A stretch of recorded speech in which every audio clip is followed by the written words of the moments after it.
हरे कृष्ण। तो आज के सेशन में हम कवर कर रहे हैं Bhagavad Gita as it is chapter 10 and text number 10।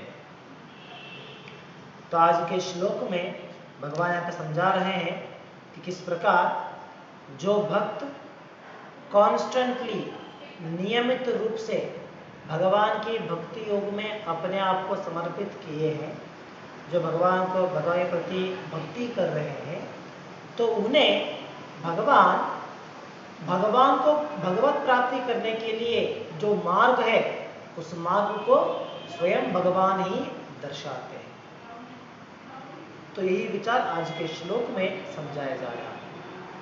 तो जैसे हमने पिछले श्लोक में देखा था, पिछले श्लोक में भगवान ने कहा था जो भगवान के भक्त हैं वो किस प्रकार से अपना समय निकालते हैं, किस प्रकार से अपने समय के द्वारा भगवान के बारे में सुनते हुए, भगवान के बारे में स्मरण करते हुए, चर्चा करते हुए इन कार्यों में अपने समय को लगाते हैं और इस कारण उन्हें आध्यात्मिक अनुभूति का आनंद मिलता है। तो ये विचार भगवान ने पिछले श्लोक में कहा था। तो जैसे यहाँ पे कहा गया है, इस तरीके से जब एक भक्त अपना समय का सदुपयोग करते हुए पूरी तरीके से भगवान की भक्ति करना प्रारंभ करेंगे तो क्या होता है, वो विचार आज के श्लोक में समझाया जा रहा है। तो भगवान कहते हैं तेषां सतत युक्तानाम मतलब कंटिन्यूअसली परफॉर्मिंग। सतत जैसे हमारी कन्नड़ में हम कहते हैं सतत मतलब क्या है, कंटिन्यू और एवरीडे।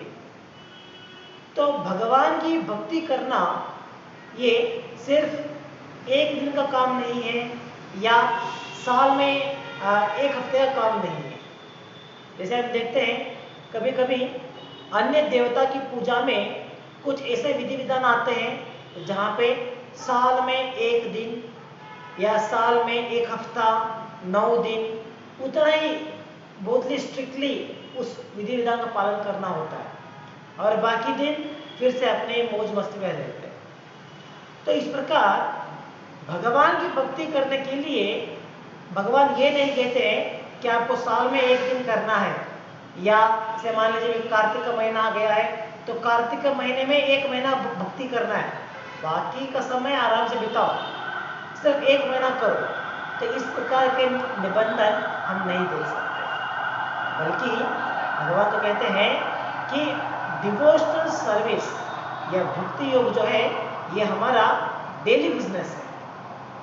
डेली बिजनेस मतलब सतत युक्ता, एवरी डे हमें इसका पालन करना चाहिए। तो इसीलिए इस वर्ग को, इस शब्द को यहाँ पे अहमियत दिया गया है, सतत युक्तानाम, डेली परफॉर्मिंग डिवोशनल सर्विस।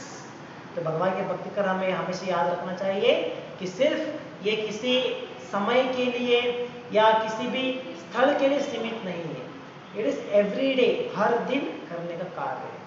जैसे आजकल हम देखते हैं जब कार्तिक का महीना चल रहा है तो कार्तिक के महीने में हम कुछ रेफरेंस देखते हैं जहाँ पे कहा जाता है शास्त्रों में कि कार्तिक महीने में अगर कोई भगवान की नाम जप करेगा तो उसका फल इस प्रकार से मिलेगा, अगर कोई भगवान को एक दिया चढ़ाएगा तो इस प्रकार से फल मिलेगा। तो हमें इसका गलत अर्थ नहीं निकालना चाहिए कि हाँ कार्तिक आ गया तो कार्तिक के महीने में उतने अच्छे से भक्ति करेंगे, बाकी टाइम में कुछ करने का फायदा नहीं है। तो हमें इस प्रकार से सोच के सिर्फ साल में एक महीना उतना ही भगवान की भक्ति के लिए सीमित करना नहीं चाहिए, बल्कि नियमित रूप से हमें इन कार्यों को करते हुए आना चाहिए। और उसमें जब कार्तिक का महीना आता है तो वो स्पेशल इंपॉर्टेंस मिलता है। जैसे हर दिन अगर आप भगवान के नाम जप करते हैं और कार्तिक महीने आप करेंगे तो वो आपके लिए एक्स्ट्रा बेनिफिट कहलाएगा। तो इस प्रकार से हमें समझना चाहिए कि भक्ति जो है वो हर दिन का कार्य है, एवरी डे। तो ये बात भगवान कहते हैं सतत युक्ताना। तो सतत रूप से क्या करना चाहिए, भजता, हम देख सकते हैं भगवत गीता में अभी तक हमने इतने सारे अध्यायों में देखा है, इस शब्द को भगवान ने इतनी बार उच्चार किया है, भजता, मतलब performing devotional service unto Krishna, भगवान की भक्ति करना। तो इस शब्द को इतने बार इस्तेमाल किया गया है, तो हमें समझना चाहिए कि भक्ति योगा कितना महत्वपूर्ण है, जिसके बारे में भगवान इतनी बार उल्लेख करते हुए आते हैं और हमें भगवान गाइड करते हैं कि हाँ आप मेरे भक्त बन जाओ, मेरे डिवोटी बनो। तो जब भगवद्गीता अगर कोई पढ़ेगा सही तरीके से, एक सही भक्तों के संग में अगर गीता को पढ़ेगा, तो इतने सारे उल्लेख हम देख सकते हैं जहाँ पे भगवान क्लेम करते हैं, डिमांड करते हैं कि हाँ आप लोग मेरी भक्ति करो, मेरे दास बनो, मेरी सेवा करो। इतने बार भगवान क्लेम करते हैं, फिर भी लोग जो भगवद्गीता का अध्ययन नहीं करते या किसी सही मार्ग के द्वारा, सही व्यक्ति के द्वारा गीता को नहीं पढ़ते हैं, वो लोग पूछते हैं अरे भगवान थोड़ी कहा है कि मेरी भक्ति करो, मेरी पूजा करो, भगवान थोड़ी से कहते हैं, इसको नहीं कहते भगवान। जैसे आपको याद रहेगा कुछ मूवीज रिलीज हुए थे पहले, जहाँ पे भगवान के बारे में कुछ गलत अर्थ निकालते हुए गलत तरीके से वहां पे दर्शाया गया था, और उसके द्वारा लोग पूछते थे हाँ ये सही है ना, भगवान थोड़ी कहते हैं कि हाँ मेरे जप करो, मेरी पूजा करो। जैसे वहां पे वो उदाहरण देते हैं, अगर मान लीजिए एक बालक अपने पिता से अगर वो कुछ मांगना चाहता है, तो उस बालक को क्या करना चाहिए? डायरेक्ट पिता के पास जाना है और पूछना है कि पिताजी मुझे ये सामग्री चाहिए, आप मुझे दिला दीजिए। तो ये सही तरीका है। और अगर वो बालक अपने पिता का नाम जब करते बैठेगा, तो थोड़ी पिता को मालूम पड़ेगा कि उसे क्या चाहिए। तो ये लॉजिक वो लोग देते हैं उस मूवी के द्वारा, और वे उस लॉजिक के द्वारा दर्शाना चाहते हैं कि अरे भगवान ये कहीं पे नहीं कहते हैं कि आपको कुछ भी चाहिए तो आप मेरा बैठ के मेरा नाम जप करो या मेरी पूजा करो। भगवान ऐसा नहीं कहते हैं, भगवान तो हमारे पिता के समान है ना। तो शास्त्र कहते हैं कि भगवान हमारे पिता के समान है, तो थोड़ी पिता अपने पुत्र से इस प्रकार की अभिलाषा रखेगा, नहीं। बल्कि वो लोग कहते हैं कि अगर बालक सही तरीके से जो अपना कार्य है, जो हॉनेस्टली पूरी प्रामाणिकता के द्वारा सही तरीके द्वारा अपना कार्य करते जाएगा तो काफी है, जो भी आवश्यकता है भगवान दे देगा। तो इस प्रकार वो लोग जो भगवत गीता को सही प्रकार से नहीं पढ़ते हैं या नहीं तो किसी सही व्यक्ति के द्वारा नहीं पढ़ते हैं, वो लोग भक्ति के बारे में इस प्रकार की वाक्यों का इस्तेमाल करते हैं, इस प्रकार के लॉजिक का इस्तेमाल करते हैं, और वो प्रश्न पूछते हैं भगवान ने कहाँ पे कहा है कि मेरी भक्ति करो, मेरी पूजा करो, भगवान तो कहीं पे नहीं कहा। तो इस प्रकार से वो उल्लेख करते हैं। लेकिन हमें समझना चाहिए, अगर भगवत गीता में अगर हम सही भक्तों के संग में पढ़ेंगे तो इतने सारे कोटेशंस में मिलेंगे, इतने सारे पॉइंट्स मिलेंगे जहाँ पे भगवान क्लेम कर रहे हैं yes you become my devotee, आप मेरी पूजा करो, मेरी आराधना करो, मेरे नाम जप करो। भगवान इतना क्लियर से कहते हैं। तो इसीलिए ये शब्द जो है हम बार बार भगवत गीता में देख सकते हैं, भजताम। तो यही शब्द यहाँ पे भगवान कहते हैं भजताम प्रीति पूर्वकम। तो भगवान की भजन करना कैसे करना है? प्रीति पूर्वकम, आउट ऑफ लव, प्रेम के द्वारा, प्रेम से भगवान की भक्ति करनी चाहिए। तभी भगवान क्या करेंगे? अगर एक भक्त प्रेम पूर्वक भक्ति में भाग लेगा, अपने मन से प्रेम पूर्वक से भगवान की भक्ति कर रहा है, तो भगवान उसे क्या करेंगे? ददामि बुद्धि योगम तम, ददामि मतलब आई गिव। तब मैं उन्हें क्या करूंगा? भगवान यहाँ पे भगवान कह रहे हैं ददामि, मैं उन्हें दूंगा। क्या दूंगा?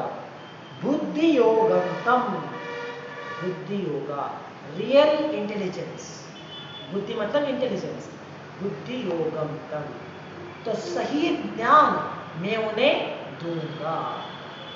तो लोग सोचते हैं रियल नॉलेज, रियल इंटेलिजेंस क्या है यहाँ पे? अरे हमारे पास भी बुद्धि है, ऐसा थोड़ी कि हम लोग हमारा बुद्धि नहीं है। हाँ, हमारे पास भी बुद्धि है, हम भी इंटेलिजेंट है। तो लोग सोचते हैं कि हमारे पास भी बुद्धि है तो भगवान हमें बुद्धि देने का क्या फायदा है, क्या जरूरत है। जैसे वो लोग कहते हैं कि हम भी कॉलेज में टॉपर है, यहाँ पे टॉपर है, हमने इतना बड़े बड़े पीएचडी किया है, इस बारे में लोग सोचते हैं। लेकिन यहाँ पे इस तरह की बुद्धि के बारे में बात नहीं किया जा रहा।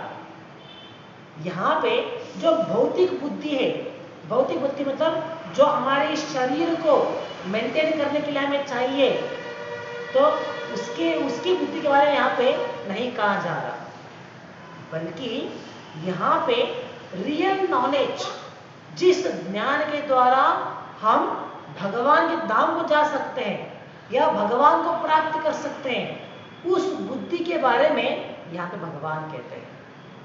इसलिए हमें समझना है, अगर हम सोचते हैं कि सिर्फ इस शरीर को मेंटेन करने के लिए जितना बुद्धि है वही हमारे लिए सही बुद्धि है या सही ज्ञान है, तो गलत है।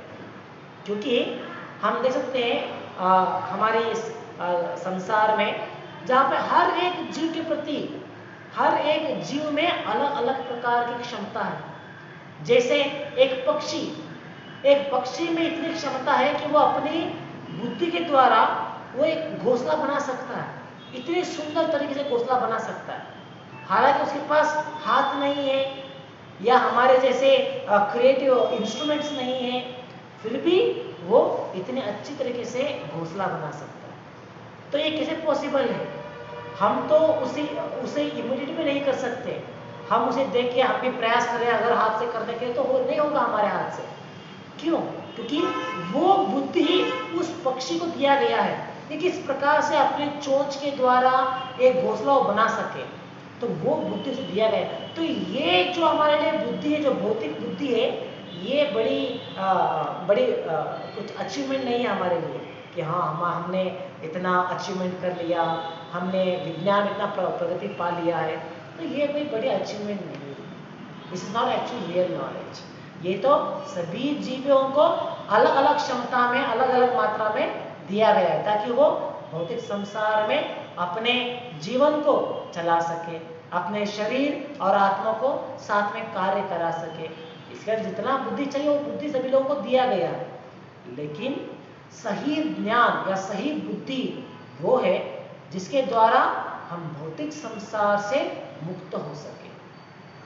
इसलिए प्रभुपाद कहते थे, जब लोग सोचते हैं that we have conquered material nature, हमने विज्ञान के द्वारा इतना प्रगति पा लिया है कि हमने पूरे संसार को उसके ऊपर विजय प्राप्त कर लिया है, तो प्रभुपाद कहते थे, हैव यू कॉन्कर्ड डेथ? क्या आपने मरण के ऊपर विजेता प्राप्त किया है? क्या आपने जन्म के ऊपर विजेता प्राप्त किया है? नहीं। तो हम कैसे कह सकते हैं कि हमने भौतिक संसार के ऊपर विजेता प्राप्त किया है? नहीं।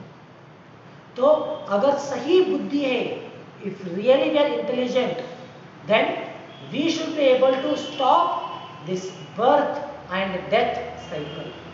That is our real intelligence.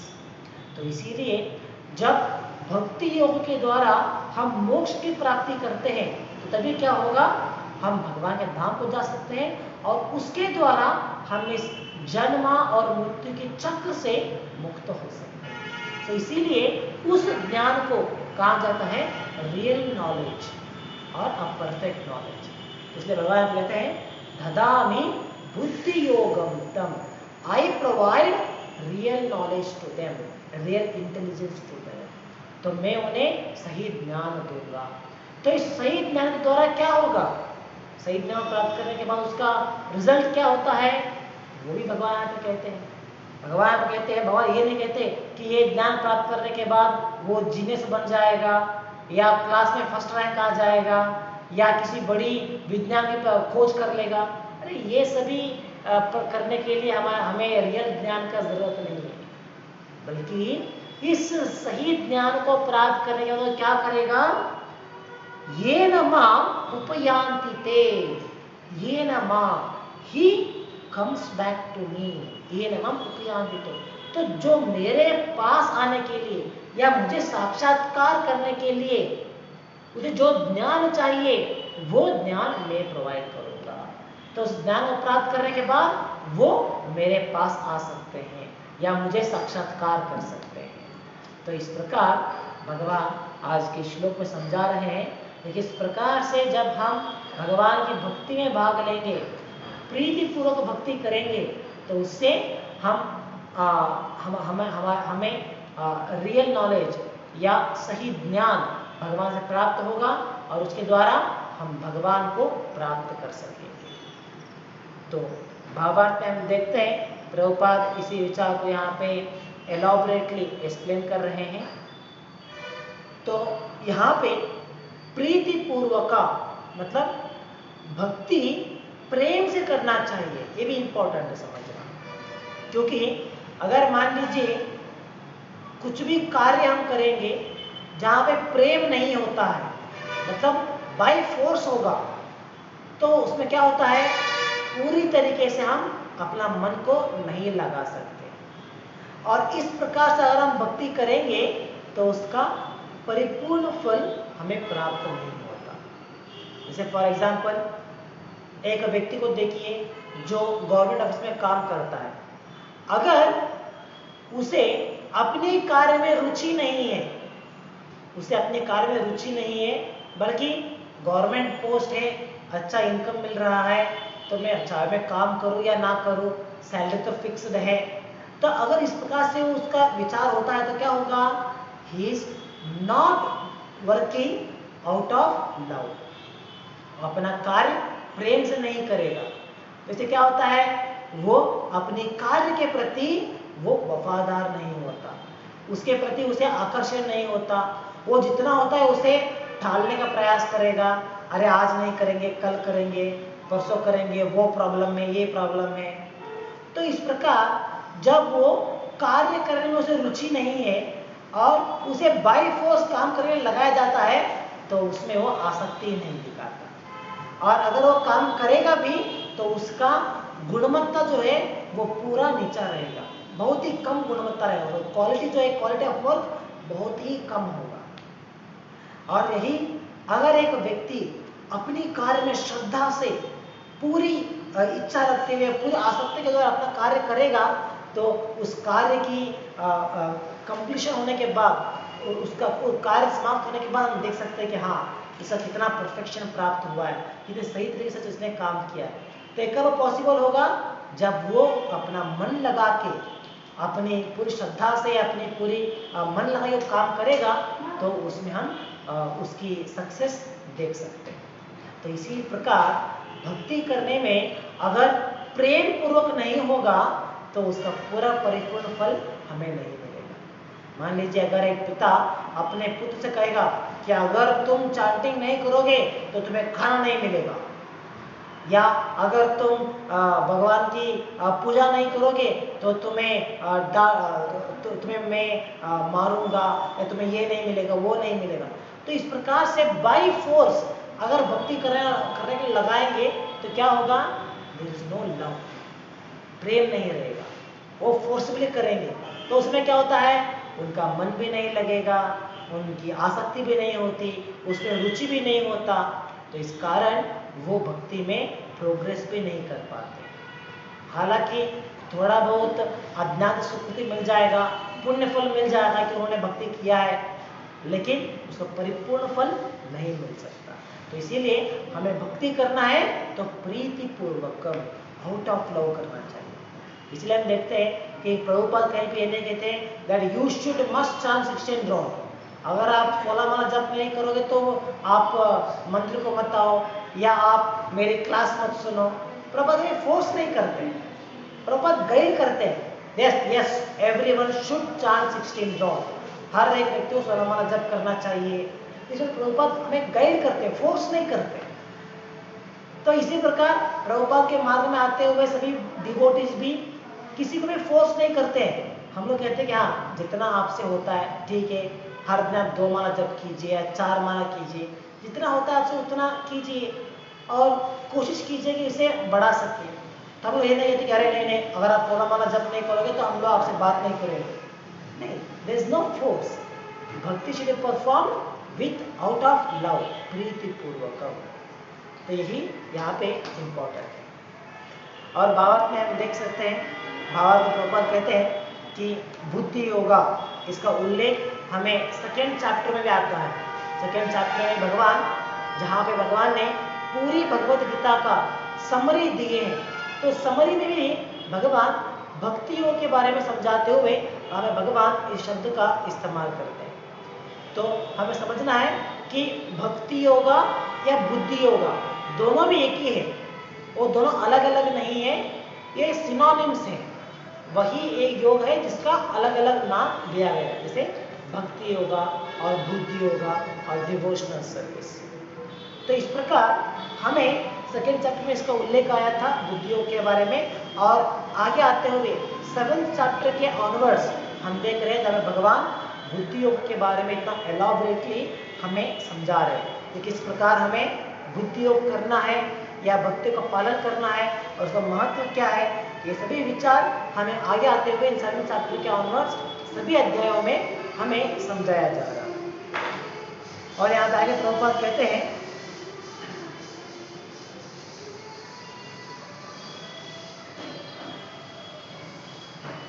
बुद्धि means intelligence and yoga means mystic activities or mystic elevation. When one tries to go back home, back to Godhead and takes fully to Krishna consciousness in devotional service, his action is called buddhi yoga. In other words, buddhi yoga is the process by which one gets out of the entanglement of the material world. इस प्रकार बुद्धि योग का मतलब है किस तरीके से भक्ति के मार्ग के द्वारा भक्ति करते हुए, भक्ति योग का पालन करते हुए भगवान को प्राप्त करना या भगवान तक पहुंचना, यही इसे बुद्धि योग कहा जाता है। तो जैसे भगवत गीता में भगवान ने हमें अलग अलग प्रकार की योग सिद्धियों के बारे में समझाया है, जहाँ पे कर्म योगा, ज्ञान योगा या हठ योगा, इन सभी विचारों के बारे में भगवान ने पहले हमें समझाया है। तो इस प्रकार इन सभी योग सिस्टम के द्वारा आखिरी में हम बुद्धि योग तक पहुंच सकते हैं। तो ये जो योग पद्धति है, इसका आखिरी पड़ाव हम कह सकते हैं बुद्धि योगा और भक्ति योगा। जब हमें भगवान को प्राप्त करना है या भगवत प्राप्ति करना है, ये हमारे जीवन का उद्देश्य होना चाहिए। जब एक व्यक्ति को उद्देश्य मालूम है कि हाँ हमें भगवान को प्राप्त करना है, तो ये हमारा जीवन उद्देश्य है। उद्देश्य ज्ञान है, मालूम है, लेकिन वो अपने कर्म करते हुए, अपने कर्म के फलों को भुगतते हुए उसके द्वारा अपना उद्देश्य को पूरा करने का प्रयास करेगा, तो उसे कर्मयोगी कहा जाएगा। जो जिन्हें उद्देश्य मालूम है लेकिन कर्म के द्वारा वो उस उद्देश्य को पहुंचने का प्रयास कर रहे हैं।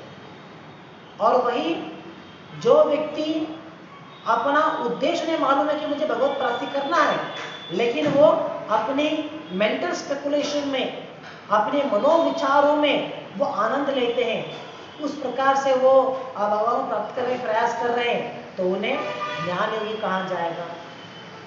इसी प्रकार जब एक व्यक्ति को उद्देश्य मालूम कि मुझे भगवान को प्राप्ति करना है, लेकिन उसके लिए वो अपना शरीर को दंडित करते हुए, कठोर तपस्या करते हुए और ध्यान में लग जाएगा, तो उसे कहा जाएगा अष्टांग योगी या ध्यान योगी। और इसी प्रकार जब भगवान को प्राप्त करने के लिए भगवत गीता में दिए गए भगवान के अनुसार, भगवान के निर्देश के अनुसार जब हम भक्ति करेंगे, भगवान के प्रति डिवोशनल सर्विस में भाग लेंगे, शुद्ध भक्ति प्रारंभ करेंगे, तो उसके द्वारा जब हम आगे बढ़ने का प्रयास करेंगे तो उसे भक्ति योगा और बुद्धि योगा कहा जाएगा। तो ये जो भक्ति योगा है, ये इन सभी योगा सिस्टम से भी ग्रेटर है, इन सभी योगा सिस्टम से परे है। तो इसीलिए योगा लैडर इसमें कहा जाता है कि भक्ति योगा है, ये टॉप मोस्ट पोजीशन है। तो इस प्रकार हमें उद्देश्य समझना चाहिए कि हमारा जीवन उद्देश्य भगवत प्राप्ति करना है। तो जो लोग बुद्धिमान हैं, जो इंटेलिजेंट है, वो क्या करेंगे? They will take to Krishna consciousness. वो भक्ति योग के द्वारा अपने जीवन के उद्देश्य को पूरा करने का प्रयास करेंगे, क्योंकि वो अपनी बुद्धि, वो बुद्धिमान है, इसीलिए वो अपनी कर्म के प्रति या ज्ञान के प्रति आकर्षित नहीं होंगे। उनका आकर्षण सिर्फ भक्ति के लिए रहेगा। That is why they are called as intelligent people. और ये विचार हम लोग नहीं कहते हैं, बल्कि ये शास्त्रों में कहा जाता है। जैसे कि श्रीमद् भागवतम में एक श्लोक आता है जहाँ पे भगवान कहते हैं कि those are intelligent in the age of Kali they take to Krishna consciousness. वो लोग कृष्ण भावना को स्वीकार करेंगे। तो इस प्रकार ये शास्त्रों का वाक्य है जहाँ पे कहते हैं कि intelligent person will take to Krishna consciousness to achieve his goal of the life. तो इस प्रकार कोई सोच सकता है चलो ठीक है, हमने भक्ति के बारे में समझा है और मैं भक्ति करा प्रारंभ मैं करूँगा अभी, लेकिन मैं उतना बुद्धिमान नहीं हूँ कि भगवान के धाम को जाने का कैसा है या भक्ति में कैसे फोकस करा, उतना मुझे ज्ञात नहीं है। तो मुझे क्या करना होगा? आप मुझे इतना तो मालूम पड़ा है कि मुझे भक्ति करना है, लेकिन लोग कहते हैं कि मैं उतना डल हूँ, इतना बुद्धिमान है, उतना बहुत ही दम हूँ, तो क्या करना है? तो इसलिए प्रभुपाद जी तो कहते हैं अगर एक व्यक्ति एक सही संस्था के द्वारा, एक सही परंपरा के द्वारा भगवान की भक्ति करना प्रारंभ कर देगा और उसने भगवान की कृपा से एक सच्चे गुरु को स्वीकार किया है और गुरु और कृष्णा इन दोनों की कृपा के द्वारा उन्हें भक्ति योग प्राप्त हुआ है, तो इतना ही काफी है। अगर वो अपनी मार्ग में जो अपनी भक्ति जो दिया गया है वो करते हुए आगे बढ़ेगा तो आगे भगवान ही मार्ग दिखाएंगे कि हाँ मुझे इसे प्राप्त करना है। तो even the Lord himself shows the way. तो यही विचार आज के श्लोक में भगवान यहाँ पे कहते हैं।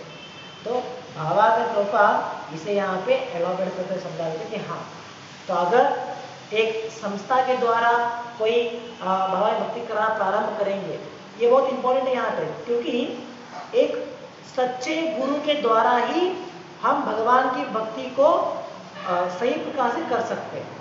अगर किसी सही गुरु का आश्रय हमने नहीं लिया है, किसी गुरु की संस्था का सही आश्रय हमने नहीं लिया है, तो हम सही प्रकार से भक्ति करने में सक्षम नहीं होंगे।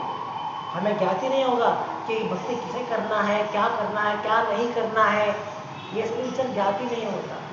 इसीलिए एक सच्चे गुरु के द्वारा उनके निर्देश के अनुसार भक्ति करना बहुत इंपॉर्टेंट है। ये भक्ति कोई सेंटिमेंटलिज्म नहीं है, ऐसा नहीं कि जैसा अच्छा लगता है वैसा करो तो वही भक्ति है, नहीं।